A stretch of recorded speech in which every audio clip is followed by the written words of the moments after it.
हे आळू वडी बनवत आहे। पाणी छोटी होती म्हणून मी असे सरळ सरळ कापले। आता हा मी पीठ वडीचा तयार केला आहे, तो घेतला आहे।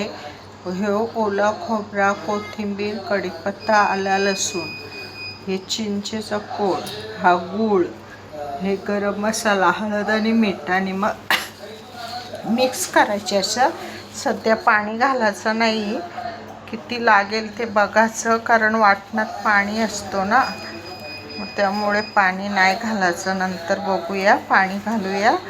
असं करून करून घ्यायचं सगळं मिक्स आणि रोल करायचं आणि मग वाफेत ठेवायचं। मी वाफेचा भांडा ठेवला आहे, मग त्यात ते ठेवायचं। थोडा किंचित पाणी लागेल, कारण वाटण आहे त्यात पाणी आहे ना, थोडंसं पाणी घालते।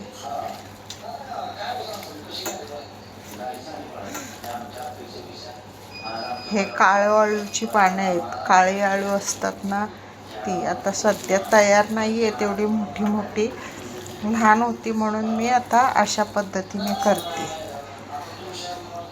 कोणाला तिखट आवडत असेल, तीळ पण घालतात,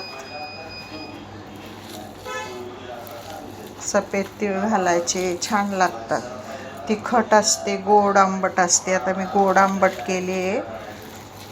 गोड आंबट केला का ओला खोबरा घालायचा, कोथिंबीर, कढीपत्ता, आला लसणाची पेस्ट, आणि मी पीठ तयार केलंच आहे, ते तुम्हाला व्हिडिओमध्ये टाकेन। वडीचा पीठ कसा तो मी पीठ ह्याच्यात केला आहे, तो टाकला आहे। आता ही वडी तयार केली आहे बघा।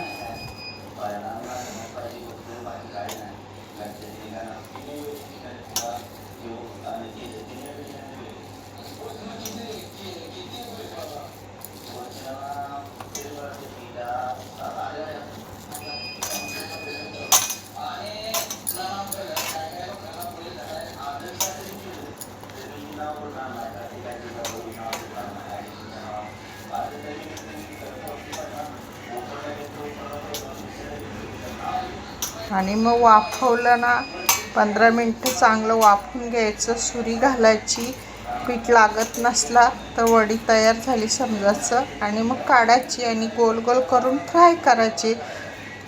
या पद्धतीने आळूची वडी तयार करायची, रोल टाईप। आणि पीठ लावून पानांना, ती पानं मोठी असतात ना, पानं तयार झाल्यावर मग मी दाखविणे बघा। रोल केला ना, आता ह्या भांड्यात मी वाफेच्या ठेवते।